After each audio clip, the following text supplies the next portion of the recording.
What's up guys, my name is Tim and I've been fixing BMWs for over a decade now, and today in this video we have the 328 project that I'm gonna be diagnosing more deeply, taking stuff apart and also replacing some stuff. So let's get to it. As you can see, I've taken the intake manifold apart. If you want to see how to do that, the DIY, I would recommend you to check out the video. I'll put it in the link and also in the description, the starter replacement on the same car. It's exactly the same process. I didn't do anything else. So check that out if you want as a DIY. And let me tell you what happened. I took it the other day, so we have a video from it.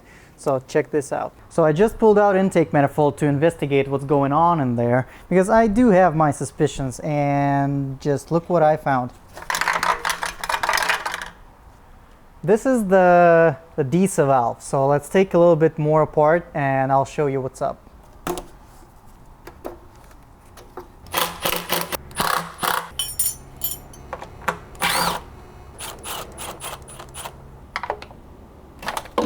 So here is supposed to be a flap.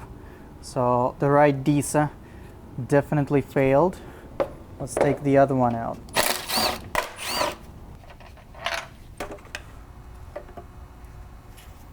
And this DISA is still intact, as you can see. It's there. All good. Small DISA good, big DISA bad. Let's find the flap and all the other components. Oh my. I usually can catch it. Let's see where. Oh, there it is. So the other day I've taken everything apart and I took it to the car wash. So I needed to clean the shields. The shield was nasty, so I cleaned that out. I cleaned the intake manifold. Prior to that, I took all the electrical components apart, and now it's just a piece of plastic, so you can power wash the intake manifold actually. But it has to dry after that, and it has to still drain some oil. It was full of oil. We've had the DISA valve broken, so this one had the flap broken and one of the pieces was still inside the intake manifold, so I got rid of that. And my assumption is that this is the cause for running lean conditions, sort of. I can explain why later on, but the interesting part is, like, this new genuine DISA valve costs around $400 new. So I went to the junkyard, and it's the one of the pick your part style. So I found the BMW with the same intake manifold, and I took this one out. It works, so it's stable, everything's fine, and it's only $32. So I saved a ton over there. The aftermarket I have in stock from my parts supplier is 180 Phoebe Bilstein or Rain.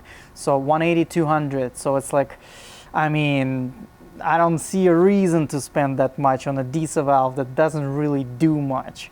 So the other DISA valve is completely fine, so I cleaned all the parts. The throttle body is clean as well, so everything is good to go. I will just assemble everything and put the car back together, clear all the codes, and we'll see what happens. I also got the new intake manifold gaskets. Even though this engine is not really that picky for those seals, but I will replace it anyways since we're already here. So those are about $20, the whole set, 6 seals.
As you guys can see, I have replaced this broken head bolt. It was this one right here, and it's pretty simple, guys. So when the bolt's head breaks like this, there is no tension in there. You'll have a video somewhere around here how I extracted it, but basically what you do is use big tools to spin it out. It's a little bit hard, but it's not hard enough to drill it out or anything else. The important part is, if you tap it to drill it out, then the threads break and stuff is definitely not good. So I always, this bolt right here, not the first time I've seen it broken, so I extracted it not the first time. Also on 2006 330s and 325 with N52 engine, the valve cover bolts break like this, and it's the same way to extract them out. So it's always the best to just use the big tools. It works 99% of the time. I've never had to drill it out or do anything like this.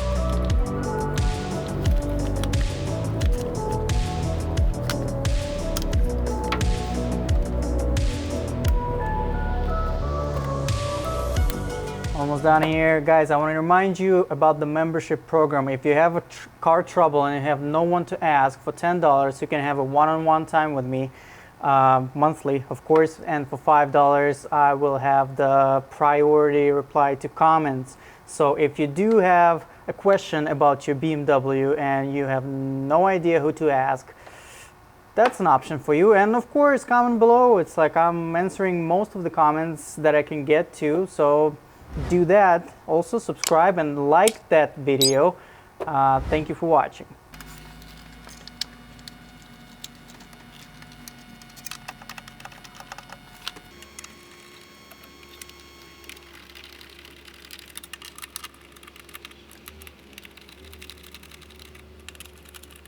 Gotta love BMW for the components like this, where to replace the air filter you'll have to actually unscrew it all. Like there's 5 bolts in here. The filter is nasty. Let's check it out.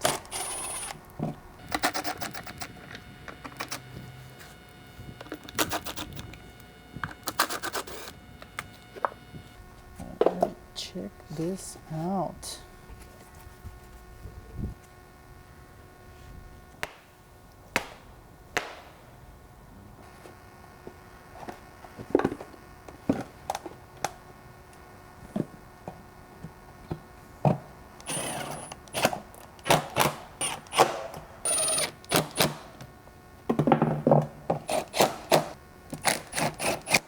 Everything assembled, and now it's time to test it. So first thing first, I'm gonna run a full scan, clear all the codes, and start the car up.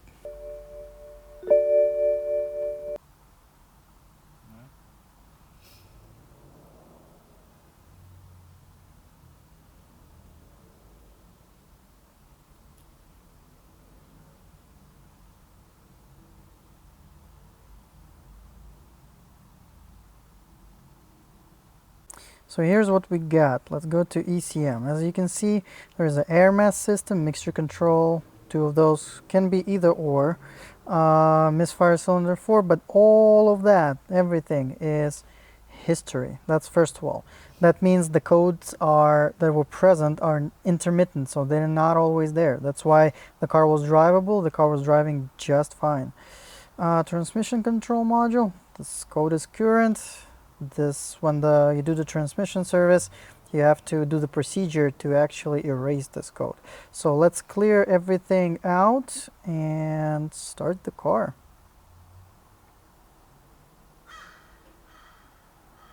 The moment of truth.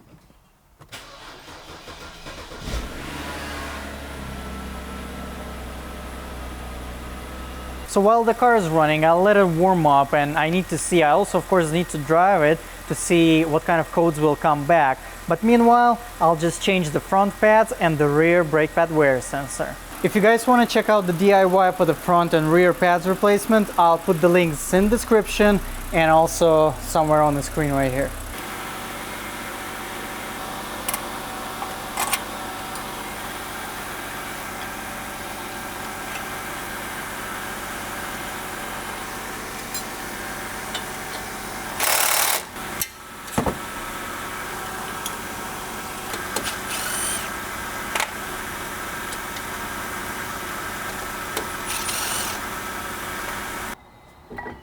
Alright, so let's examine what kind of pads are here. It's like, look at that, look at, it's just welded in here. Never use this garbage on a brake pad.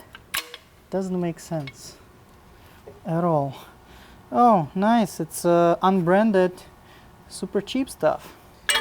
Awesome job. Jurid is the OEM manufacturer for this year, this model. So I'm going to use those. I'm not the biggest fan, but I would also recommend ATE. The caliper is actually manufactured by ATE, so Jurid, even though it's OEM, I think ATE is a bit better, but I had the OEM in stock, so look at that. That's how it's supposed to be, fully covering the whole rotor. And now I'm gonna reuse the sensor, of course, since it wasn't damaged in any way. Well, that's all it takes.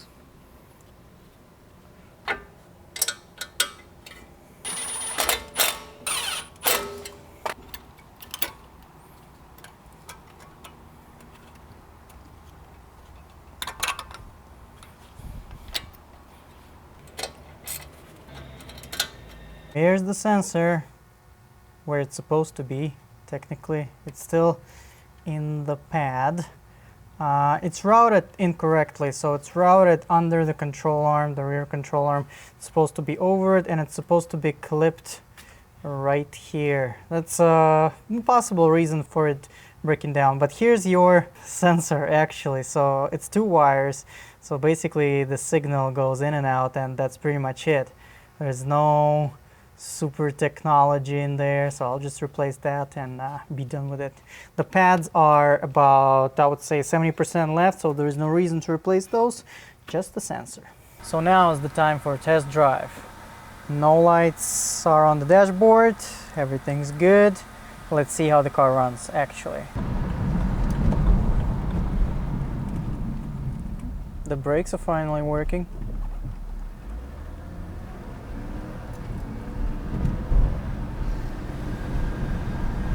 Everything is good so far, but it's not the end. We'll see what happens with the engine and the running lean sort of conditions. The car is running good. Let's do a quick scan, see if there's any fault codes. Oh, look at that! No fault codes at the ECM. That's what I wanted to see. Running good, but suspension is killing me. So this is it for today, guys. The engine work is done pretty much, but I still have those little power surges here and there. So I have an assumption that it might be, it's possible that the mass airflow sensor needs to be replaced. Then the front brakes are fine, the rear brakes are fine, everything's finally come together. Then the suspension is definitely not there. So the next video will be the DIY for shocks and the separate DIY for the control arms. So yeah, stay tuned. Thank you for watching. I'll definitely keep you updated on everything I do with this car, and I'll see you in the next one.